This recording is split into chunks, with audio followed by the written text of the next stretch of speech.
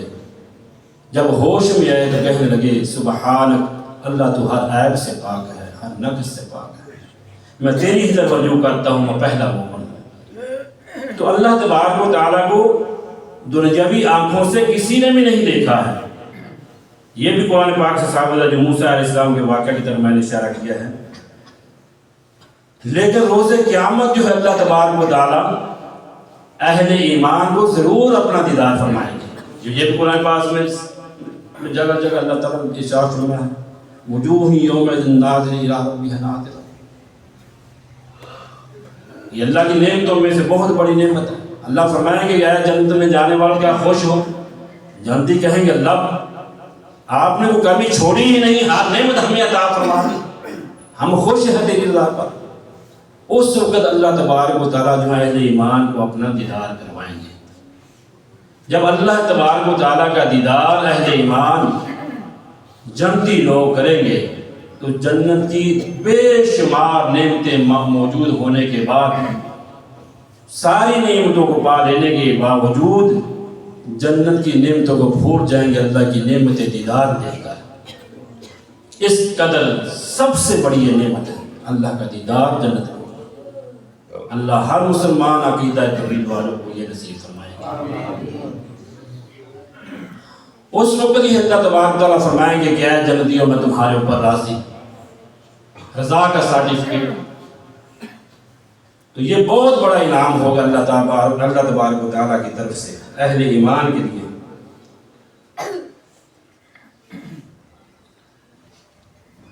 یہی وہ جگہ ہے سدرۃ المنتہا جہاں پر اللہ تبارک و تعالیٰ نے نبی رحمت صلی اللہ علیہ وسلم کو کئی تحائف سے نوازا، کئی تحفوں سے نوازا۔ ان میں سے سب سے عظیم تحفہ جو ہے وہ نمازوں کا تحفہ ہے۔ آپ فرماتے ہیں کہ اللہ تبارک و تعالیٰ نے مجھے وہاں پہ وحی کر کے نماز ایک دن اور رات میں 50 نمازوں کا تحفہ عنایت فرمایا۔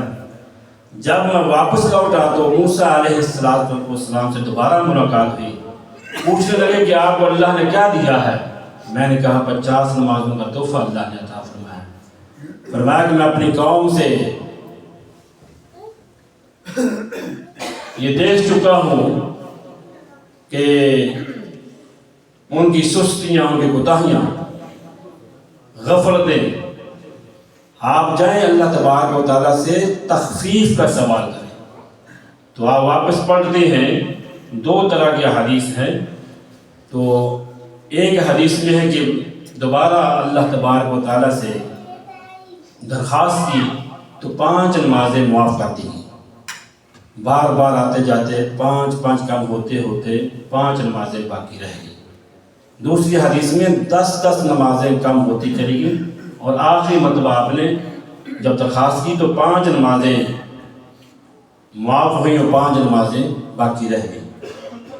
تو موسیٰ علیہ السلام سے دوبارہ پھر ملاقات ہوئی تو فرمانے لگے میں تو چاہتا ہوں کہ آپ دوبارہ پھر تخفیف کا سوال کریں۔ تو نبی رحمت صلی اللہ علیہ وسلم نے فرمایا کہ اب میں اللہ کے فیصلے پر راضی ہوں اور دوبارہ مجھے درخواست کرنا نہیں ہے، دوبارہ میں نہیں چاہتا کہ درخواست کروں۔ تو آپ صلی اللہ علیہ وسلم کے بارے میں جو جہاں کہا جاتا ہے کہ مجھے شرم آتی ہے دوبارہ یہ ہوگا، وہ یہ حدیث کے الفاظ نہیں ہیں۔ کچھ کہتے ہیں یہ گاؤ چکر لگا دیتے تو یہ ہو جاتا، یہ تو مذاق ہے نا، تمسخر ہے حدیث رسول صلی اللہ علیہ وسلم۔ آپ تو تخفیف کا رحمت کا سوال کر رہے تھے۔ ایک نبی کے کہنے پر. تو آپ صلی اللہ علیہ وسلم اپنی امت کے لیے تخفیف طلب کرتے رہے, سوال کرتے رہے, حتیٰ کہ 5 نمازیں رہ گئی. لیکن پھر آگے سے یہ بھی پیغام ملا, یا محمد صلی اللہ علیہ وسلم انہن 5 صلوات کل یوم و لیلۃ لکل صلاۃ 10 فذلک 50 ثلاثہ. اے محمد صلی اللہ علیہ وسلم, اب ہر دن اور رات میں 5 نمازیں ہی رہیں گی, اور ہر نماز 10 نمازوں کے برابر ہوگی. آپ کی امت پڑھے گی 5 نمازیں, لیکن اجر جو ہے وہ 50 کا ہی پائیں گے. اللہ, کس قدر اللہ تبارک و تعالیٰ کو ہمارے ساتھ محبت ہے, کس قدر اپنے بندوں کے ساتھ اللہ تعالیٰ محبت چاہتے ہیں. تم 5 نمازوں پڑھو گے, 5 نمازیں ادا کرو گے, اور اجر اللہ تعالیٰ سے ہم 50 کا ہی پاؤ گے. اللہ, اب اپنی طرف ذرا خیال کر لیں ہماری پوزیشن کیا ہے. ہم 5 پڑھنے کے لیے بھی مکمل طور پہ تیار نہیں ہیں. یہ ناشکری ہے. اپنے پیغمبر صلی اللہ علیہ وسلم کی معراج کی رات حلوہ تو ہم بنا لیتے ہیں, جھنڈیاں لگا لیتے ہیں, چراغاں کر لیتے ہیں, واپڈا کی بجلی چوری کر لیتے ہیں, فتوے لگا دیتے ہیں. جو عظیم تحفہ محمد الرسول اللہ صلی اللہ علیہ وسلم اللہ تبارک تعالیٰ سے لے کر آئے, اس تحفہ کی قدردانی ہم نے کتنی کی ہے. یہ حلوہ پارٹی اور یہ چراغاں کرنے والی پارٹی یا دیگر جتنے بھی مسلمان ہیں, نمازوں کے بارے میں کہاں تک ہماری محبت, ہمارا عمل ہے. گھروں کے گھر بے نماز ہیں, محلوں کے محلے بھرے پڑے ہیں بے نمازوں سے. شہر کے 2-3% 100 میں سے پکے نمازی نہ ہوں, اور نمازیوں کی بھی پھر یہ حال کر کے سنت کے مطابق نمازیں کے لیے جو مرنے کے بعد سب سے پہلے حساب ہونے والا ہے وہ نماز ہے. جو نماز میں کامیاب ٹھہرا وہ دوسرے اعمال میں بھی امید رکھے کہ کامیاب اللہ کر دیں گے. جو نمازوں میں ہی فیل ہو گیا, ناکام رہا, اس کی کہاں پہ نجات ہے. عقیدہ توحید جو ہے, عقیدہ توحید اس کا سبق دیتی ہے نماز. اللہ کا شکر ادا کرنے کا طریقہ ہے نماز میں. ہم بڑے بھی چھوٹے بھی سب کے سب الا ماشاء اللہ تو 5 وقت نمازی ہوں, سنت کے مطابق ادا کرنے والے ہوں. جو اہم بات ہے, جو تحفہ اللہ نے اپنے پیغمبر کو عطا فرمایا وہ نماز ہے. اور نماز تحفہ ایسا ہے کہ جس پر پوری زندگی آپ قائم رہے. ایک نماز بھی محمد الرسول اللہ صلی اللہ علیہ وسلم نے نہیں چھوڑی. ایک جنگ میں آپ کی نماز اثر رہ گئی تھی, دشمن کی وجہ سے حالات ایسے بن چکے تھے, تو اس میں بھی آپ نے کہا کہ اللہ ان کے گھروں کو جہنم کی آگ سے بھر دے جن کی وجہ سے میری نماز اثر لیٹ ہوئی. یہاں پہ مہینوں کی نمازیں رہتی, سالوں کی رہتی ہیں, کچھ احساس نہیں ہوتا. آپ نے فرمایا تھا میرا جی چاہتا ہے اپنے مصلی پہ کسی کو کھڑا کروں جو نماز جمعہ یا نماز عشاء کے لیے نہیں آئے, چکر لگاؤں ان گھروں کو آگ لگا کر جلا ڈالوں. کیا کیوں نہیں, حاجت مند ہیں گھروں میں, خواتین ہیں, بیمار ہیں, بچے. اس قدر نماز کے بارے میں قالوا لم نکن من المصلین, پوچھا جائے گا, جنتی لوگ پوچھیں گے کیسے جہنم میں آئے, کس عمل کی بنا پہ. تو بے نماز وہاں پہ کہیں گے, اللہ جنتی لوگوں سے کہیں گے, ایک محلے میں عبادی میں رہنے والے کچھ جنت میں کچھ جہنم میں, کہیں گے ہم نماز نہیں پڑھتے, بے نماز بے نماز سے اس لیے ہمیں جہنم میں آنا پڑا. آج زندگی ہی اللہ نے دی ہے, نمازی بنے, اپنے گھروں کو اپنی مساجد کو آباد کریں, سجدوں کے ساتھ, رکوعوں کے ساتھ, قیام کے ساتھ نمازی بنے. نماز مومن کی معراج ہے, اصل پیغام جو ہے معراج کا وہ نمازی بننا ہے. اس تحفہ کی قدردانی کرے جو اللہ نے اپنے محبوب کو عطا فرمایا. اس سے بڑا کو اللہ تبارک و تعالیٰ کے پاس انعام ہوتا تو اللہ وہ دے دیتے اپنے پیغمبر کو۔ سب سے بڑا عظیم تحفہ جو دیا ہے وہ نماز کا دیا ہے، اور امت کی حالت یہ ہے کہ وہ سب کی سب الا ماشاءاللہ بے نماز ہے، ٹائم ہی نہیں، فرصت نہیں ہے نماز کے لیے۔ انا للہ و انا الیہ راجعون۔ تو تحفہ معراج جو ہے، اس معجزے میں سب سے بڑی چیز، سب سے بڑا انعام جو ہے اللہ تبارک و تعالیٰ نے جو دیا ہے وہ نماز کا عظیم تحفہ ہے۔ اللہ ہمیں نمازی بنائے، 5 وقت۔ اور اس واقعہ میں ایک اور چیز ہے، فرمایا کہ تم کسی بھی نیکی کا ارادہ کرتی ہو، اللہ تبارک و تعالیٰ تمہیں نیکی کا اجر عطا فرما دیتی ہے۔ اگر کر لیتی ہو تو 10 گنا اجر ملتا ہے، یہ بھی اسی واقعہ میں ہی بتلایا گیا۔ اور دوسرے نمبر پر آپ فرماتے ہیں کہ مجھے سورہ بقرہ کی آخری 2 آیات عنایت فرمائی گئی۔ سارا قرآن مجید زمین پہ نازل ہوا، سورہ بقرہ کی آخری 2 آیات آسمانوں پر سدرۃ المنتہا پہ اللہ نے عطا فرمائی۔ پڑھا کریں، رات کو سونے سے پہلے جو پڑھ لیتا ہے یہ آیاتیں کافی ہو جاتی ہیں اس کے لیے، نماز تہجد کے پڑھنے کا جو ثواب ملتا ہے۔ جادو ٹونے، نظر بد وغیرہ جتنی چیزیں ہیں، بیماریوں سے اللہ تعالیٰ پناہ دیتے ہیں۔ نیند نہیں آ رہی ہوتی تو آپ یہ آیت بار بار پڑھیں، دونوں آیات کے اللہ آپ کو امن و سلامتی کی نیند دیں گے انشاءاللہ۔ اللہ۔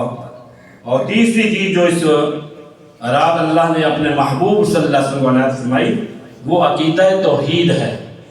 فرمایا جس کا خاتمہ عقیدہ توحید پر ہوا، اللہ سے شرک نہیں کیا ہے، خاتمہ ایمان پر توحید الہی پر ہوا، اللہ تبارک و تعالیٰ اس کو ضرور بضرور جنت میں داخلہ دیں گے۔ وہ جتنا بھی گنہگار ہوگا اللہ تعالیٰ اپنی رحمت سے اس کے گناہوں کو معاف فرما کر یا اسے سزا دے کر جیسے وہ چاہے گا اللہ تبارک و تعالیٰ وہ ضرور جنت میں جائے گا۔ تو مشرک کے لیے تو ویسے ہی حرام ہے جنت۔ اللہ۔ یہ واقعہ جو ہے واقعہ معراج، اس میں اللہ تبارک و تعالیٰ نے اپنے نبی صلی اللہ علیہ وسلم کو کئی مشاہدات کروائے ہیں۔ اس میں جو ہے ابراہیم علیہ السلام سے جب ملاقات ہوئی تو کہا اے محمد صلی اللہ علیہ وسلم میری طرف سے اپنی امت کو سلام کہنا، انہیں کہنا جنت کی زمین بڑی زرخیز ہے، بڑی قیمتی ہے۔ دیکھو سید الانبیاء، جد الانبیاء اللہ کے خلیل جناب ابراہیم علیہ السلام سلام بھیج رہے ہیں اپنے پیغمبر جناب محمد رسول اللہ صلی اللہ علیہ وسلم کی وساطت سے۔ انہیں کہنا جنت کی زمین بڑی قیمتی ہے، بڑی زرخیز ہے، ہموار ہے، لیکن وہاں پہ باغات لگوانے ہیں تو تم نے خود وہاں پہ کاشتکاری کر دی ہے۔ کاشتکاری کیسے ہوگی؟ فرمایا سبحان اللہ، الحمدللہ، اللہ اکبر، استغفر اللہ، یہ کلمات اللہ کا ذکر کیا کریں۔ ایک دفعہ جب آپ کلمہ کہتے تو ایک پودا اللہ وہاں پہ لگا دیتے۔ وہاں جنت جنگلات ہیں، میدان ہے، وہاں پہ باغیانی، وہاں پہ باغات لگوانے تو ہم نے خود لگوانے اپنے عملوں سے۔ آپ اللہ کا ذکر کریں گے تو وہاں پہ باغات اللہ لگاتا چلا جائے گا، ہر طرح کے وہاں پہ اللہ نعمتیں عطا کرے گا۔ اگر زبان ہی خشک ہو چکی ہے وہ اللہ کا ذکر کرتی ہی نہیں، زبان ہی بند ہوگی، غیبت کے لیے گھنٹوں نہیں تھکتا، چغلیوں کے لیے، بہتان بازی کے لیے ہر وقت زبان چلتی ہے، کبھی زبان سے یہ نہیں کہا سبحان اللہ، الحمدللہ، اللہ اکبر، استغفر اللہ، لا حول ولا قوت الا باللہ۔ اپنی زبانوں کو ذکر الہی سے تروتازہ رکھیں۔ یہ بھی ایک نصیحت ہے اس واقعہ میں جو اللہ تبارک و تعالیٰ نے جناب ابراہیم علیہ السلام کی طرف سے جو ایک نبی کریم صلی اللہ علیہ وسلم کی وساطت سے جو ہمیں یہ پیغام ملا۔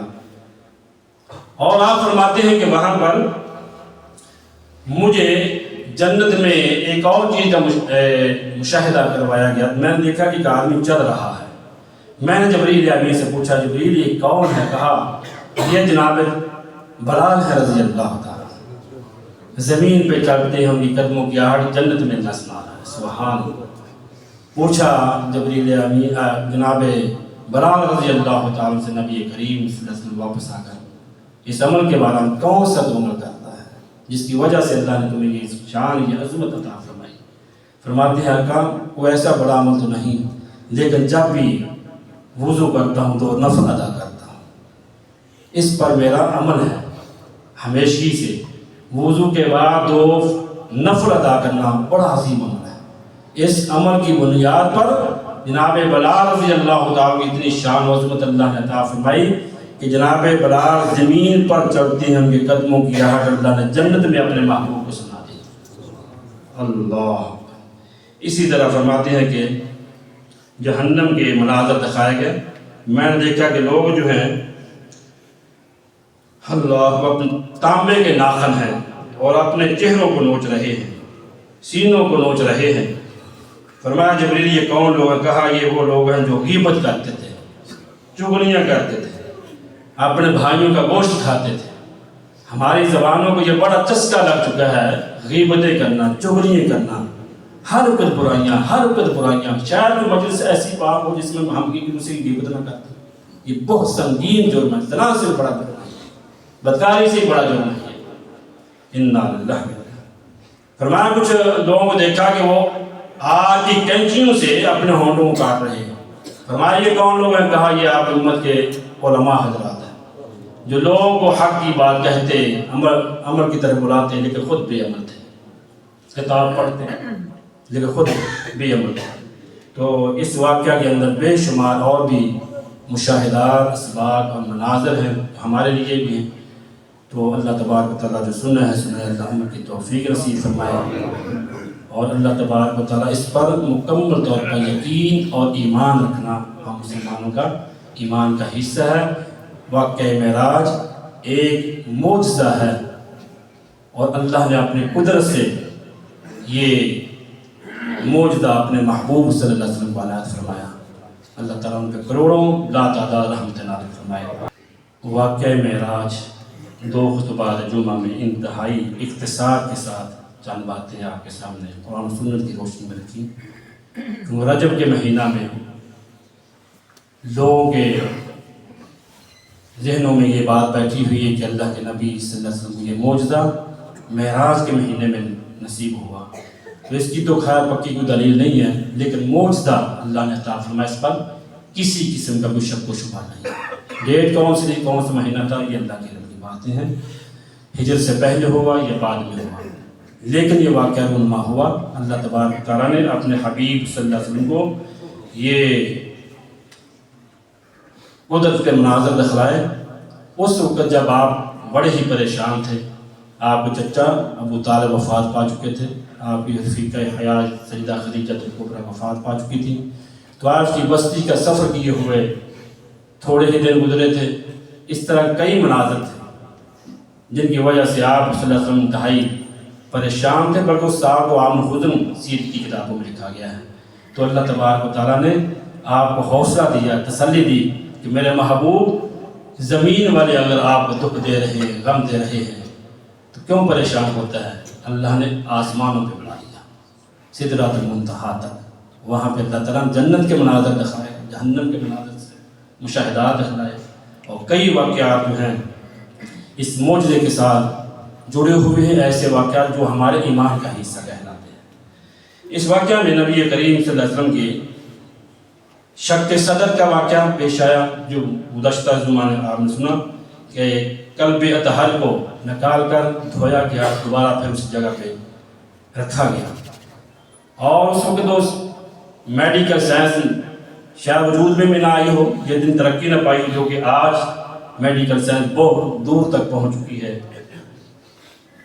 اسی طرح براق جیسی سواری کا کے لیے انتظام کیا گیا، دنیا جہاں کی تمام سواریوں سے تیز، کہ 1.5 ماہ کا سفر چند ہی لمحوں میں اللہ نے کروا دیا۔